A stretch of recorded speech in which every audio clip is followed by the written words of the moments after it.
याच कल्याण डोंबिवलीमध्ये कुठेतरी उद्धव साहेबांची सभा होती आणि त्या सभेमध्ये एकनाथरावांचं भाषण, एकनाथरावांचं भाष्य आजही युट्यूबवर आहे.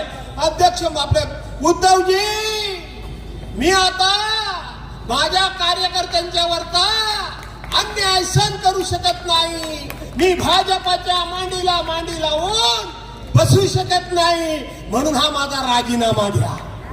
अरे 8 नोव्हेंबर 2016 साली अशाच पद्धतीनं देशाचे पंतप्रधान संध्याकाळी एखादा हिरो जसा कॅमेरा समोर येतो तसा कॅमेरा समोर आला आणि देशाच्या पंतप्रधानांनी सांगितलं, मोदी साहेबांनी सांगितलं, आज रात में 12 बजे के बाद इस देश में 500 और 1000 रुपए की नोट केवल कागज का टुकड़ा रह जाएगा.